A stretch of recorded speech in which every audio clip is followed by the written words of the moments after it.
अगले दिन सुबह वीर अकेला ही चंदन नगर के घने जंगल की ओर निकल पड़ा। अब उसका सिर्फ एक ही लक्ष्य था, बाबा अघोरी को ढूंढना। उधर दिया घर पर अकेली बैठी वीर का इंतजार कर रही थी। कई घंटों तक घने जंगल में भटकने के बाद वीर जंगल के बिल्कुल मध्य में पहुंच गया। चारों ओर अजीब सी खामोशी पसरी हुई थी, न पक्षियों की आवाज, न हवा की सरसराहट, मानो पूरा जंगल किसी अनदेखी शक्ति के भय से जड़ हो चुका हो। जरूर बाबा अघोरी यहीं कहीं है। तभी उसकी नजर सामने एक विशाल बरगद के नीचे गई। वहां बाबा अघोरी गहरी समाधि में लीन बैठे थे। उनकी घनी दाढ़ी हवा में लहरा रही थी और उनकी बंद आंखों से भी एक विलक्षण तेज झलक रहा था। उनके चारों ओर राख का घेरा बना था, जिसे देखकर वीर के शरीर में सिहरन दौड़ गई। वीर उनके चरणों में झुक गया। प्रणाम बाबा अघोरी। बिना आंखें खोले बाबा बोले, आ गए तुम। मैं तुम्हारी ही प्रतीक्षा कर रहा था। बाबा, अगर आपको सब पता है तो कृपा करके कोई उपाय बताइए। हम उस दायन से कैसे छुटकारा पाए? बाबा ने धीरे धीरे आंखें खोली। वत्स, वो कोई साधारण डायन नहीं है। वर्षों तक इंसानी रक्त पीकर उसने अपनी तांत्रिक शक्तियां कई गुना बढ़ा ली हैं। अब उसने दिया के शरीर पर पूरी तरह अधिकार कर लिया है। उसे उसके शरीर से अलग करना लगभग असंभव है। नहीं बाबा, ऐसा मत कहिए। कोई ना कोई उपाय तो जरूर होगा। मैं दिया को मरने नहीं दूंगा। बाबा कुछ पल मौन रहे, फिर बोले, एक उपाय हो सकता है। प्राचीन ग्रंथों में लिखा है कि हर डायन की कोई न कोई गुप्त कमजोरी अवश्य होती है, लेकिन वो उसे इतनी गहराई से छिपा कर रखती है कि उसका पता लगाना लगभग नामुमकिन होता है। नामुमकिन ही सही, फिर भी मैं कोशिश करूंगा। मैं उस दायन का पीछा करूंगा। जहां जहां वो दिया के शरीर को लेकर जाएगी, मैं सब जानने की कोशिश करूंगा। उसकी कमजोरी का कोई ना कोई सुराग मुझे जरूर मिलेगा। वीर का अटूट साहस देखकर बाबा अघोरी अपने कमंडल से चुटकी भर भभूत निकालते हैं और उसके हाथ पर रख देते हैं। इसे अपने शरीर पर लगा लेना। जब तक इसका प्रभाव रहेगा, वो डायन तुम्हारी उपस्थिति का आभास नहीं कर पाएगी।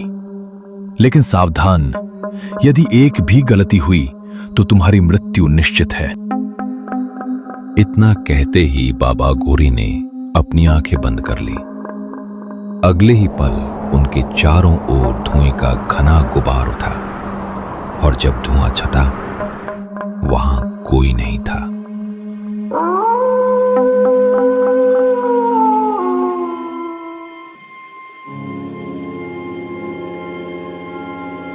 वीर घर पहुंच गया, लेकिन उस रात उसकी आंखों में नींद नहीं थी।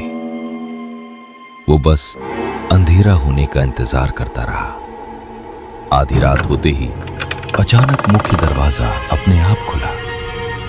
वीर ने तुरंत आंखें खोली। सामने देखा तो दिया बिस्तर पर नहीं थी। बिना एक पल गवाए वीर ने बाबा अघोरी की दी हुई पवित्र भभूत अपने पूरे शरीर पर मल ली और चुपचाप दिया का पीछा करने लगा। दिया के पैर जमीन को छू भी नहीं रहे थे। उसका शरीर मानो किसी अदृश्य शक्ति के वश में हवा में तैरता हुआ घने जंगल की ओर बढ़ रहा था। वीर सांस रोके उसके पीछे पीछे चलता रहा। कुछ दूर जाकर दिया एक काली वीरान गुफा के सामने रुक गई। गुफा के भीतर से सड़ी हुई लाशों जैसी दुर्गंध बाहर आ रही थी। अंदर जाने से पहले दिया ने अपनी लाल चमकती आंखों से चारों ओर नजर दौड़ाई। जब उसे कोई दिखाई नहीं दिया तो वो गुफा के भीतर समा गई। ये देखकर वीर के मन में एक ही विचार आया, जरूर इस गुफा में डायन का सबसे बड़ा रहस्य या उसकी कोई कमजोरी छिपी है? जैसे ही वीर गुफा के अंदर कदम रखने लगा, किसी अदृश्य शक्ति ने उसे जोरदार धक्का दे दिया। वो कई कदम पीछे जा गिरा। ये कैसा माया जाल है? मैं अंदर क्यों नहीं जा पा रहा? लगता है डायन ने इस गुफा को अपनी तांत्रिक शक्तियों से बांध रखा है। मुझे यहीं छिपकर इंतजार करना होगा। तभी अचानक गुफा के भीतर से किसी औरत के फूट फूट कर रोने की दिल दहला देने वाली आवाज गूंजने लगी। कुछ ही क्षण बाद रोने की आवाज धीमी पड़ गई और उसकी जगह भयावह मंत्रोच्चार पूरे जंगल में गूंजने लगा। उसी समय कई कोस दूर बैठे बाबा अघोरी अपनी गहरी ध्यान मुद्रा में ये पूरा दृश्य देख रहे थे और अचानक उन्होंने अपनी आंखें खोली और मन ही मन बोले, अब मुझे स्वयं उस गुफा के भीतर जाकर देखना होगा।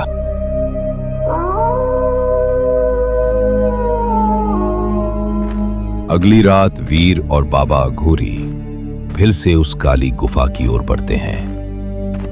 जैसे जैसे वे गुफा के करीब पहुंचते हैं, चारों ओर का वातावरण भयावह होता जाता है। पेड़ों की शाखाएं बिना हवा के ही हिल रही थीं, जमीन से ठंडी धुंध उठ रही थी और दूर दूर तक सन्नाटा पसरा था। तभी गुफा के भीतर से फिर वही रहस्यमयी मंत्रोच्चार गूंजने लगता है। बाबा, आपने सुना? फिर वही मंत्र, वही आवाज। मंत्र सुनते ही बाबा अघोरी का चेहरा गंभीर हो जाता है। उनकी आंखों में चिंता साफ दिखाई देने लगती है। वीर, ये कोई साधारण मंत्रोच्चार नहीं है। ये मृत संजीवनी तंत्र साधना है। इस भयानक अनुष्ठान के जरिए वो डायन किसी मृत इंसान की आत्मा को उसके शव में वापस बुलाने की कोशिश कर रही है। अगर ये साधना पूरी हो गई तो जो जागेगा वो इंसान नहीं, मौत का दूसरा रूप होगा। क्या? लेकिन वो किसे जिंदा करना चाहती है? यही पता लगाने के लिए मुझे अंदर जाना होगा और तुम किसी भी हाल में मेरे पीछे मत आना। अगर उसने तुम्हें देख लिया तो तुम्हारी आत्मा भी इस गुफा से बाहर नहीं निकल पाएगी। इतना कहकर बाबा अघोरी अपनी तांत्रिक शक्ति से गुफा के द्वार पर लगे अदृश्य बंधन को भस्म कर देते हैं। द्वार खुलते ही अंदर से बर्फ जैसी ठंडी हवा का तेज झोंका निकलता है। बाबा सावधानी से भीतर प्रवेश करते हैं और अंधेरे में छिपकर देखने लगते हैं। गुफा के बीचों बीच सैकड़ों काले दीपक जल रहे थे। चारों ओर नरमुंड, हड्डियां और राख से बने रहस्यमयी चक्र दिखाई दे रहे थे। उन सब के बीच दिया लाल वस्त्र पहने, खुले बिखरे बालों के साथ एक विशाल ताबूत के सामने खड़ी थी। उसकी आंखें पूरी तरह काली हो चुकी थीं और वो भयानक स्वर में लगातार मंत्रोच्चार कर रही थी। अचानक दिया ने अपनी उंगली चीरकर खून की कुछ बूंदें ताबूत पर टपकाईं और उस पर काले जल का छिड़काव किया। पूरा ताबूत कांपने लगा। गुफा की दीवारों से दर्दनाक चीखें गूंज उठीं और दीपकों की लौ एक साथ तेज होने लगी। कुछ ही क्षण बाद दिया ने धीरे धीरे ताबूत का ढक्कन खोला। बाबा अघोरी ने भीतर झांका और उनकी सांसें थम गईं। ताबूत के अंदर एक आदमी का शव पड़ा था, जिसके शरीर पर सदियों पुराने कपड़े थे, लेकिन उसका चेहरा आज भी बिल्कुल सुरक्षित था, मानो वो बस गहरी नींद में सो रहा हो। बाबा अघोरी के मन में सवालों का तूफान उठने लगा। ये कौन है? ये शव किसका था? डायन उसे जीवित क्यों करना चाहती थी? और इस रहस्यमयी शव का दिया से क्या संबंध था? इन सवालों का जवाब शायद उस ताबूत के खुलने के साथ ही दुनिया के लिए एक नई तबाही लेकर आने वाला था।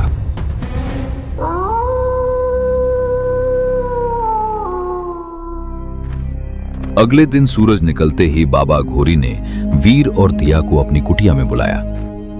दोनों ने बाबा के चरण स्पर्श किए और उनके सामने चुपचाप बैठ गए। कुटिया के भीतर धूनी की राख हवा में तैर रही थी। चारों ओर गहरा सन्नाटा था। केवल जलती हुई धूनी की चटकने की आवाज सुनाई दे रही थी। बाबा अघोरी गहरी साधना में लीन थे। कुछ क्षण बाद उन्होंने धीरे धीरे अपनी आंखें खोली। उनकी नजर सीधे दिया पर जाकर रुकी। दिया, अपने दोनों हाथ मेरे हाथों में रखो।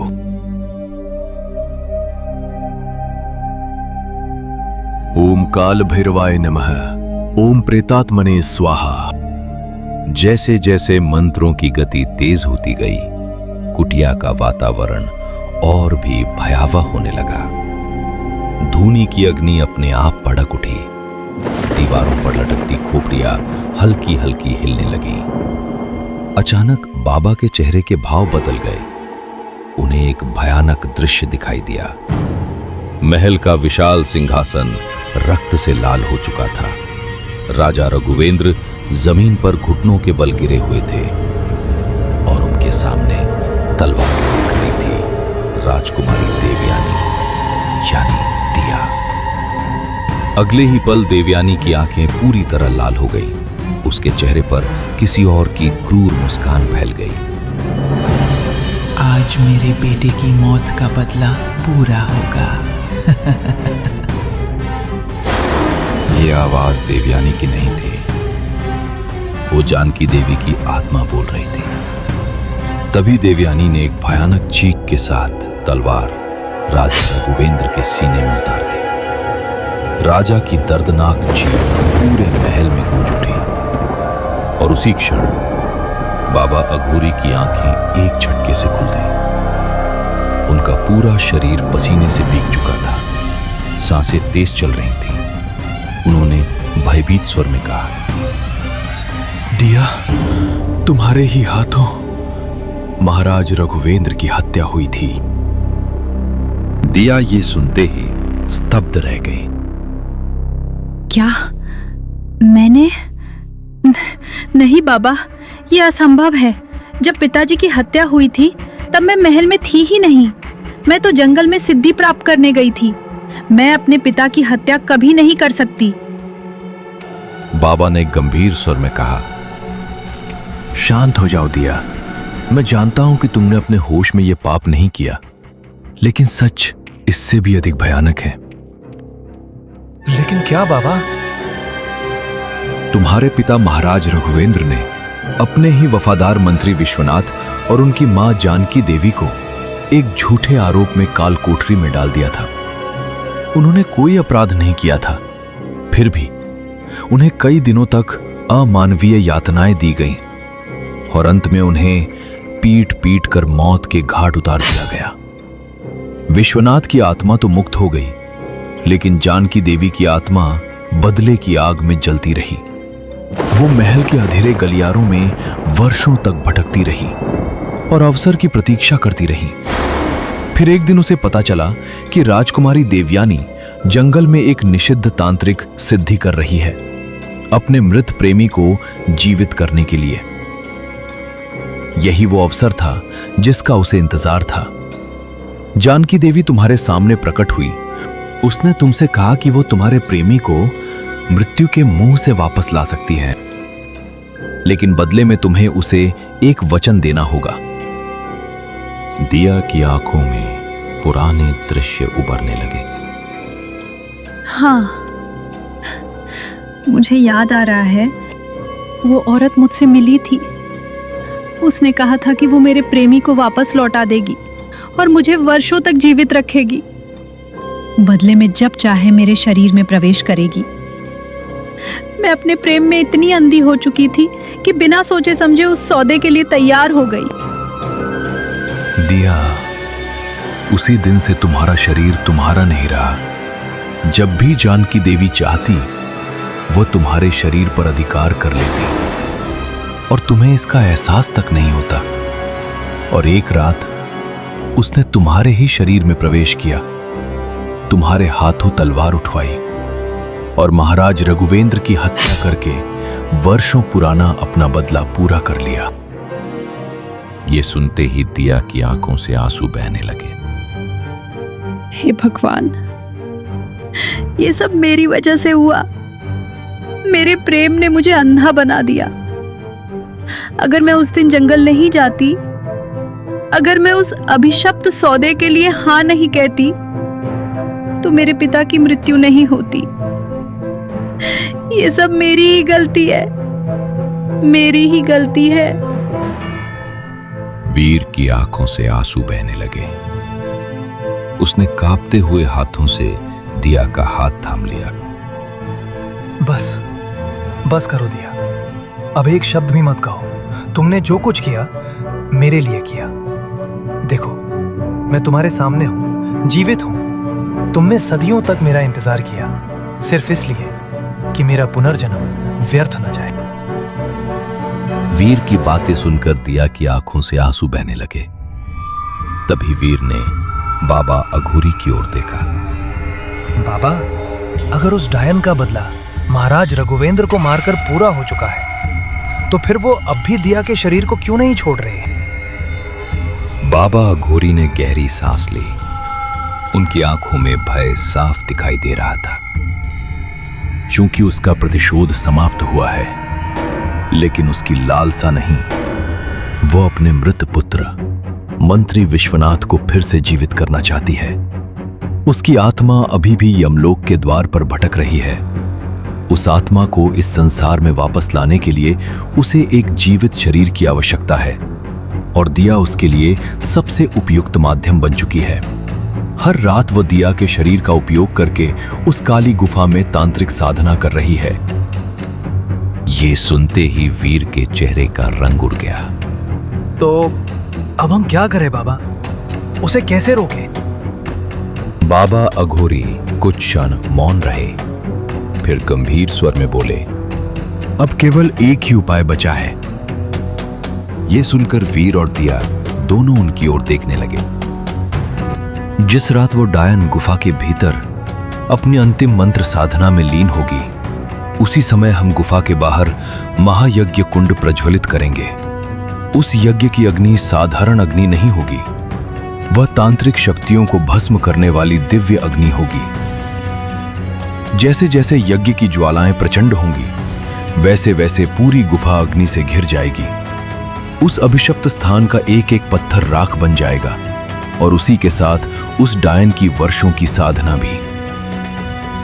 लेकिन बाबा, उस समय दिया भी तो गुफा के अंदर होगी, उसका क्या होगा?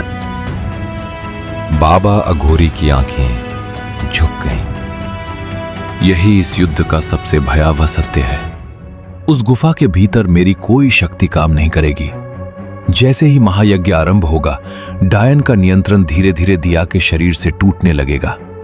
अगर दिया समय रहते होश में आ गई, तो उसे हर हाल में गुफा से बाहर भागना होगा। वीर की सांसें तेज हो गईं। और अगर वो होश में नहीं आ पाई तो? बाहर चल रही तेज हवा की सिसकारियां सुनाई दे रही थीं। बाबा अघोरी ने अपनी आंखें बंद कर ली। तो फिर अग्नि केवल उस गुफा को ही नहीं, दिया को भी अपनी लपटों में समा लेगी। उस स्थिति में न मैं उसे बचा पाऊंगा, न तुम। उस रात या तो दिया इस अभिशाप से हमेशा के लिए मुक्त होगी, या फिर उसी गुफा में उसकी अंतिम सांस होगी।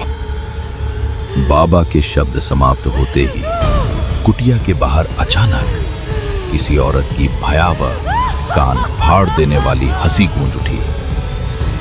तीनों एक साथ दरवाजे की ओर देखने लगे, लेकिन बाहर कोई नहीं था।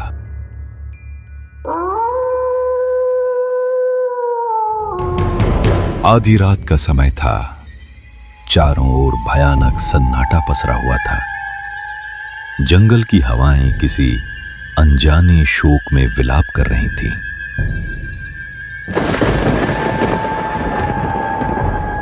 तभी एक बार फिर डायन जानकी देवी ने दिया के शरीर पर पूरी तरह अधिकार कर लिया। उसकी आंखें अंगारों की तरह लाल हो गईं और उसके होंठों से भयानक तांत्रिक मंत्र निकलने लगे।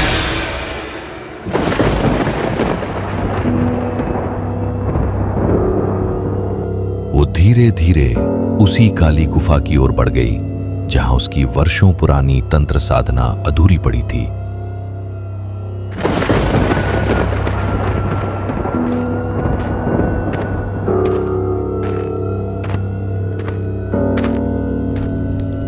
इधर बाबा अघोरी और वीर ने गुफा के बाहर महायज्ञ कुंड तैयार कर लिया। बाबा अघोरी ने अपनी समस्त तांत्रिक शक्ति एकत्र की और आंखें बंद करके प्रचंड मंत्रोच्चार शुरू कर दिया। जैसे जैसे मंत्रों की ध्वनि पूरे जंगल में गूंजने लगी, वैसे वैसे गुफा के भीतर से दर्दनाक चीखें सुनाई देने लगी। पूरा जंगल कांप उठा। अचानक दिया का शरीर हवा में उठ गया और जानकी देवी की आत्मा उसके शरीर से बाहर निकलने के लिए छटपटाने लगी। लेकिन वो साधारण प्रेत नहीं थी। उसने अपनी पूरी तांत्रिक शक्ति से मंत्रों का विरोध करना शुरू कर दिया। उसकी भयानक गर्जना से गुफा की चट्टानें टूटने लगी और धरती कांप उठी। तभी बाबा अघोरी ने आंखें खोली और गंभीर स्वर में बोले, वीर, अब एक पल भी देर नहीं की जा सकती। अगर ये गुफा अभी नष्ट नहीं हुई तो जानकी देवी पहले हमें मारेगी, फिर पूरे गांव को अपना शिकार बना लेगी। वीर घबरा कर बोला, लेकिन बाबा, दिया अभी तक बाहर नहीं आई। मैं उसे छोड़कर नहीं जा सकता। बाबा अघोरी की आंखें नम हो गईं। दिया अब अपने जीवन की अंतिम लड़ाई लड़ रही है। अगर हम रुके तो उसकी कुर्बानी भी व्यर्थ हो जाएगी। कांपते हाथों और भारी मन से वीर ने सिर झुका दिया। जो भी करना है कर दीजिए बाबा। बाबा अघोरी ने महायज्ञ कुंड से प्रज्वलित अग्नि उठाई, उसे गुफा की ओर फेंका और अपनी पूरी शक्ति से अंतिम महामंत्र का उच्चारण किया। अगले ही क्षण ऐसा विस्फोट हुआ कि पूरा जंगल दहल उठा। आग की भयावह लपटों ने पूरी गुफा को अपनी चपेट में ले लिया। भीतर से जानकी देवी की ऐसी हृदय विदारक चीख गूंजी कि मानो सदियों का अभिशाप उसी आग में जल रहा हो। नहीं, यह संभव है। कुछ ही क्षणों में गुफा पूरी तरह ध्वस्त हो गई। आग शांत हुई, चीखें हमेशा के लिए थम गईं और जंगल में पहली बार एक अजीब सी शांति छा गई। वीर पागलों की तरह गुफा के मलबे की ओर दौड़ा।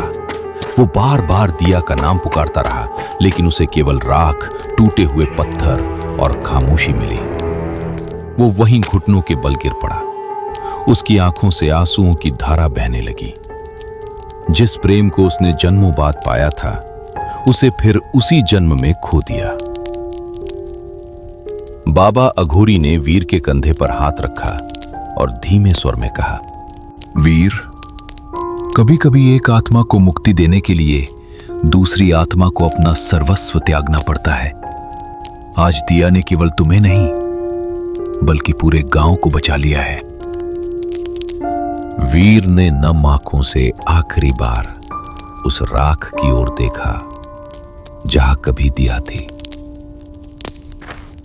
और फिर मौन होकर बाबा अघोरी के साथ वहां से चला गया। उस रात के बाद गांव में फिर कभी किसी ने उस काली गुफा, जानकी देवी की आत्मा या किसी रहस्यमयी मौत का नाम तक नहीं सुना। लेकिन आज भी कहते हैं, अमावस्या की आधी रात को उस जली हुई गुफा के खंडहरों से कभी कभी किसी स्त्री की धीमी हंसी सुनाई देती है। शायद वो केवल हवा की आवाज हो, या शायद जानकी देवी का अभिशाप आज भी पूरी तरह समाप्त नहीं हुआ।